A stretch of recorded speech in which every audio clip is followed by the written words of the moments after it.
Vice Chancellor, Professor K. Sitaramma Rao, members of the Executive Council and Academic Senate, deans, distinguished faculty, dear graduating students, honored guests, representatives of media, ladies and gentlemen.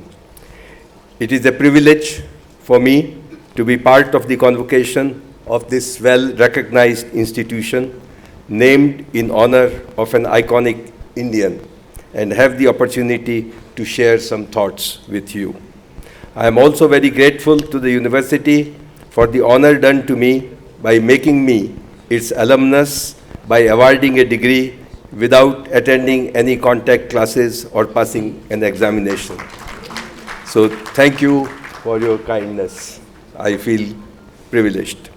Let me at the outset warmly greet, congratulate, and offer very best wishes to all the graduating students and the medal and prize winners who have persevered and crafted success. Dear students, on this solemn occasion, as you cross a major milestone in your life journey, I exhort you all to remain lifelong learners, and in a way, you are lucky to be exposed to an open learning environment which promotes that trait.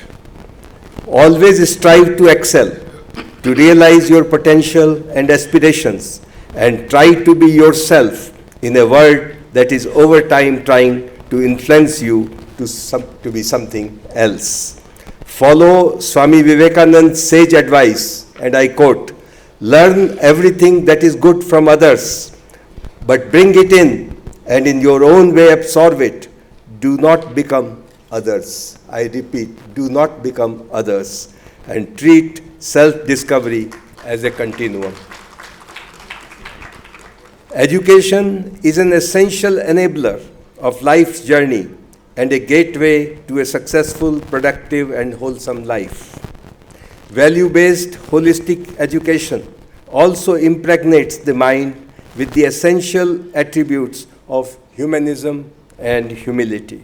It is also a vehicle for recalibrating self through an occasional selfie with a larger, complex, competitive external environment to define your onward journey. Let me recall Rabindranath Tagore's inspirational words on the objective of education, and I quote, "The highest education is that which does not merely give us information, but makes our life in harmony with all existence." Thus, a broader exposure and a deeper understanding of the local milieu, country, and the world in all their dimensionality beyond routine pedagogy and disciplinary boundaries are essential in this digital age to shape a fulfilling and purposeful life.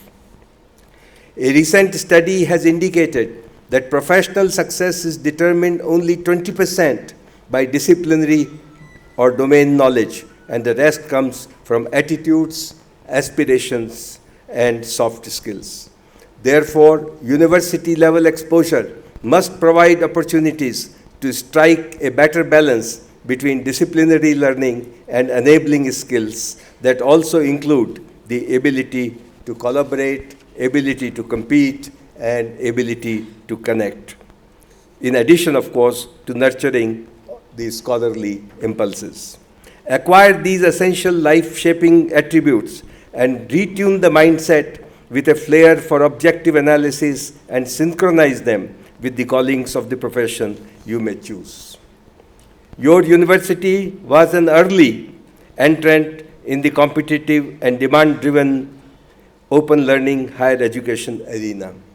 Over the years, you seem to have served this cause well, but open learning, your core activity, is an area in ferment, as learning anything, anytime, anywhere paradigm has emerged, and the digital transition to 24/7 learning mode is taking shape. For an open university, this offers an opportunity and a challenge for technology adaptation, ushering innovations in teaching learning processes to enhance employability, ensuring quality, and imparting an ability to change lanes as and when required. Position your course offerings in a manner that fully leverages access to MOOCs, adopt blended learning, and partner with industry and social sector in content creation to boost relevance, employability, and requisite skills. I am confident that your university, with its rich experience and resources in open learning, will strive to handle this transition thoughtfully and arrive at a happy balance between formal and informal interactive learning to emerge as a trendsetter in the arena. I wish the university, Vice Chancellor, and the faculty and the staff all the best in such endeavors. Dear graduating students, I realize that today is your day and a turning point in your lives. You would justifiably like to celebrate your achievements and spend joyous moments with family and friends. Reflect upon the productive years gone by and contemplate about the new challenges that await you. I would therefore engage you only briefly on just 3 issues that may help recalibrate your mindset as a citizen, arouse your ambition, and provoke some thoughts about the approaches you may like to pursue to craft success and lead a productive life. The first point I wish to make is absolutely important for every young Indian to understand the diversity of India and our challenges. Let me first emphasize the fundamental importance of understanding the complexities and diversity of India and the social responsibilities and unifying role of the new generation like yours. Let us be reminded that we are a rainbow nation, a melting pot of contrasts and colors where past, present, and future coalesce and coexist in a complex social milieu, and we justifiably celebrate our unity in diversity. We Indians also exhibit a remarkable ability to harbor, embrace, and perpetuate contradictions without doing enough to mitigate them. Just to give few examples, why is it that this land of Buddha and Gandhi is afflicted with corruption and violence? And why is it that we often witness disruptions rather than informed dialogue to resolve issues? Why we often transform problems into intractable controversies rather than amicable solutions? This Indian panorama of lights and shadows is paradoxical and reflects our formidable strengths as well as a soft, vulnerable underbelly. One must debate why is it so. These anomalies need to be resolved by your generation if we are to emerge as an inclusive, accommodative, innovation-driven, sustainable society. So young friends, make a great career and accomplish all that you never thought you could. As digital natives, you are entitled to surf the internet and move your fingers on the touch screen of smart devices as much as you like, but also make sure that your formula for life is blended with ethical values, social responsibility, and compassion. Be inspired to fuse ideas with idealism. This is a difficult call, but all people must strive for it. The second point I wish to make is Emergent India, a canvas of opportunities. Learn to dare, and don't be unduly risk averse. Today we live in a dynamic world of shrinking geographies and time domains, but where innovation spaces and opportunities are expanding. In these momentous times, India, given our growing economy, demographic advantage, and democratic polity, is perceived to be a powerhouse of opportunities. Thus, unleash your creative, innovative, passion-driven instincts and let innovators like Elon Musk or Steve Jobs, along with geniuses like Srinivas Ramanujan or Stephen Hawking, emerge from young India.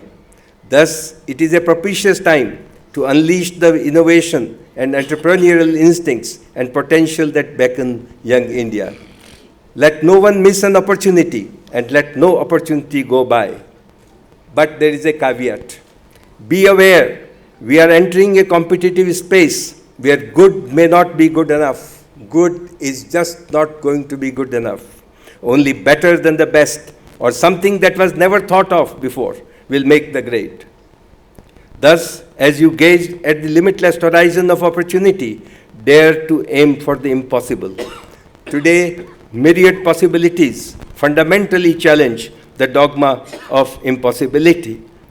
In fact, I was traveling abroad, just came yesterday, and I read a newspaper. One of the countries now has created a ministry. The ministry is called Ministry of Possibilities. There's something, I thought the governor will be here and may advise the political leadership to create a ministry for possibilities, which fundamentally challenges the idea of impossibility. Remember that human spirit and indomitable resolve, backed by passion, can achieve anything and everything. And I want to give you a few inspirational examples.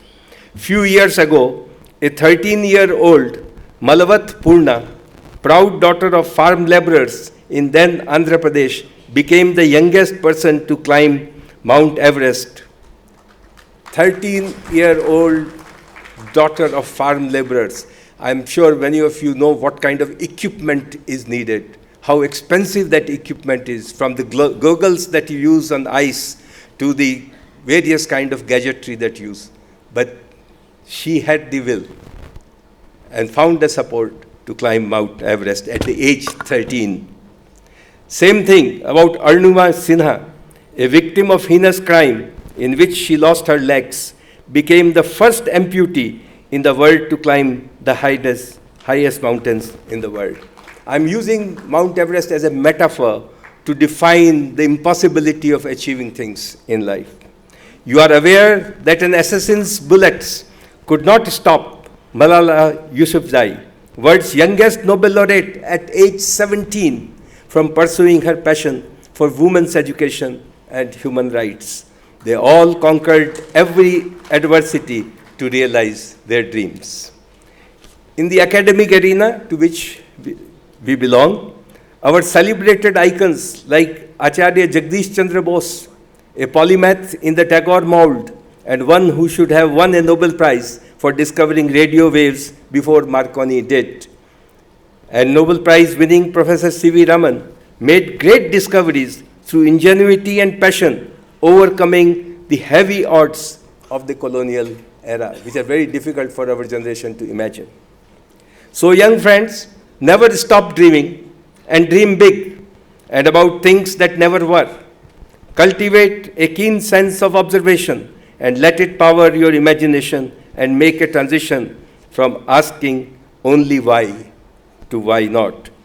This is seemingly a tough call because the argumentative Indian is instinctively prone to only asking why.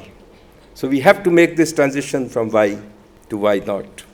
Let me share with you the story of Wright brothers, Oliver and Wilbur, whose flight of Kitty Hawk in 1903 changed our world and heralded the aviation age. You all know that Wright brothers built the first airplane and demonstrated that flying in air is possible. Wright brothers, mind you this, Wright brothers never went to a college and had no formal training in engineering. They were running a cycle repair shop in the garage of their father. They moved heaven and earth to access all that was needed for their inspiration-driven journey to create a flying machine.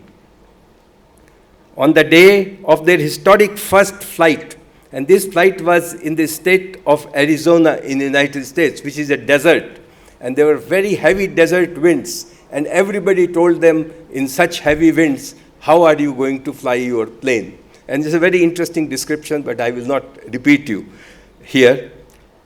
So on that day of their historic first flight, everything around them was turbulent. And Wilbur Wright captured the historic moment with a poetic flourish. And that's what I want to quote and want you to take note of. Wilbur said, "No bird soars in a calm." And he was flying for the first time a machine in the form of a bird. My message to you is that no success comes without fire in the belly, an agitating mind, ignition of creative instincts, and an unstoppable resolve. Wright brothers recalled that their happiest times were those when they were trying and not when they succeed. This is an important message. A famous football player of our time has put it differently. Winning is not everything, but wanting to win is. So, my friends, learn to enjoy and savor the passion-driven journey as much as the success which will eventually come. The next point I wish to make, the last point really, explore a path to be entrepreneurs and innovators. And time in our country is right now. On this graduation day, your primary concern, like that of most young individuals, is understandably employment and meaningful engagement for livelihood, and the governments and industry are trying to maximize it. But there are limits to it. On the other hand, explorations through creative instincts and individual entrepreneurial fervor are unlimited. While some of you may choose a career in academia and research, or in bureaucracy, or in service sector, many others must cultivate an impulse to be self-employed. Learn to identify and address myriad real-life problems that our world faces. Follow the example of a great innovator like Thomas Alva Edison, who gave us the light bulb and changed the world. He said, and I quote, it's good to remember that, "I found out what the world needs, then I proceed to invent." So simple. Find out whatever city, whatever state, whatever country, whatever world needs, go and find a solution. It's as simple as that. Everybody can do it in principle. As the world and our country gears up to move towards sustainability in a resource-stressed planet, new challenges relating to climate change, energy, food and nutritional security, health and well-being, transportation, managing waste, to name a few, offer mind-boggling possibilities that will require innovative and sustainable solutions in the backdrop of local, socio-economic and cultural context. So there will be no one-size-fits solution towards sustainability which will be applicable in every context to every part of the world. There will be a strong local context, socio-economic context, and therefore millions of innovators and entrepreneurs will be required if we have to achieve the sustainable development goals to which our Vice Chancellor had referred to. Think of devising ways that our world becomes waste-free. If there is no waste, the world will surely become sustainable. I don't want to burden you with the figures, but if you know, for example, every year our world produces hundreds of billions of waste, and there may be a time where there will be only place for waste on our planet, not for human beings. I don't know where we'll go. Let me identify, and somewhat in a lighter vein, another opportunity of great contemporary concern that awaits innovative solution. And if there are any friends from media, they should be interested in that. As you are aware, the world is afflicted with the epidemic caused by fake news and misinformation virus. This is a new virus, as you know. How can one filter out this virus of fake news and misinformation? If that can be done, is it possible to inoculate the society against this menace? Can we vaccinate the society against misinformation and fake news? Hopefully, technology, human ingenuity, and an enlightened citizenry will enable innovations that will be an effective shield against fake news and misinformation. Because the important thing for humanity, for society, is that truth should always prevail. Let me remind you that innovations and entrepreneurship are domains not only for scientists and engineers, but for everyone with the ability to generate ideas that unfold through a spirit of inquisitiveness, insightful observations, and flashes of brilliance. Ideas need to be nurtured and incubated and our great city of Hyderabad, a hub of some of our best institutions and home to many great minds of the country, offers extraordinary opportunities, not only in IT and pharma sector, but in many other domains. Governments, both at the center and state, are very supportive of such endeavors, and incubators and startup culture is rapidly spreading wings. Mr. Vice Chancellor, I hope your university will also take major steps towards promoting entrepreneurship and innovation by setting up some of these mechanisms. Learn to strategize and effectively execute your ideas.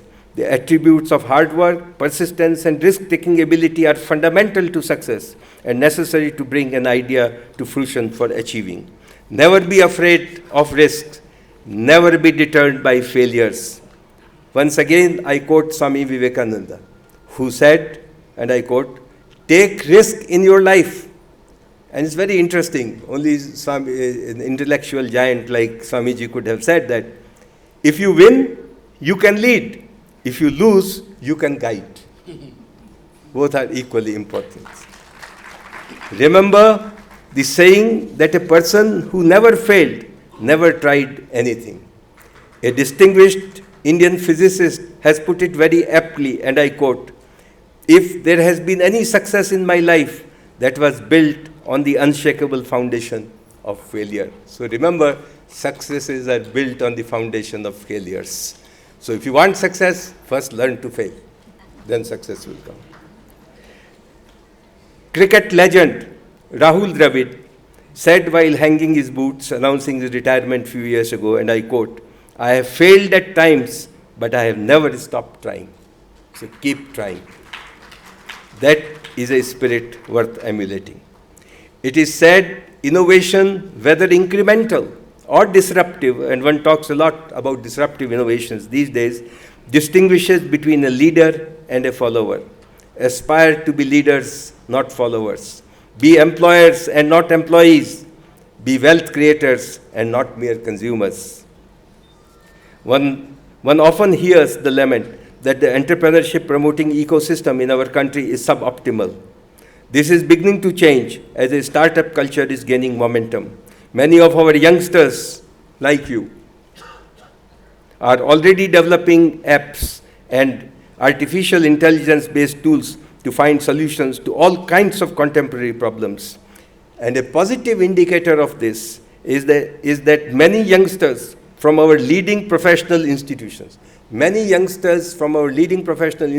I'm talking of the IITs, NITs, some leading universities, and so on. Now these youngsters are opting out of campus placement. And you know that some years ago, all these institutions used to proudly proclaim that they have this much percentage of campus placement, that this is this maximum salary or minimum salary at which their students were hired. Today they are not talking this. Today they are talking how many people have opted out of placement, because they are the people who will be the wealth creators, who will be the employers of the future. And another important thing is that those who are opting out of campus placement are also opting for social entrepreneurship, an arena in which we have been traditionally weak.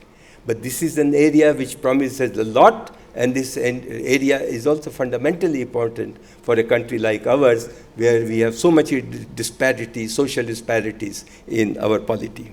So I can only say, this is a very propitious time. Don't miss these opportunities. I like to end by recalling a poetic speech delivered by a graduating student, Donovan Livingston, at a Harvard convocation. And maybe you can try this. You know, Harvard doesn't invite old fogies like me to give convocation address. They select a student to give a convocation address. Many other universities have both a young student and an old person to address the convocation. So Donovan Livingston gave a speech a few years ago in a Harvard convocation in the form of a poem that he wrote. Well, I have my limitations. I cannot compose something like of which he had said. But the title was very appealing. The title of the speech or the poem was Lift Off. Lift off means take off. So young friends, my exhortation to you is lift off. Take off today, right now.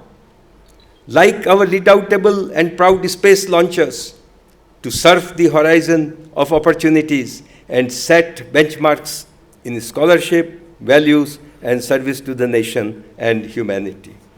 Thank you once again, Vice Chancellor Professor Sitaram Rao and the university for giving me the privilege of addressing you. Jai Hind, and may God bless us all.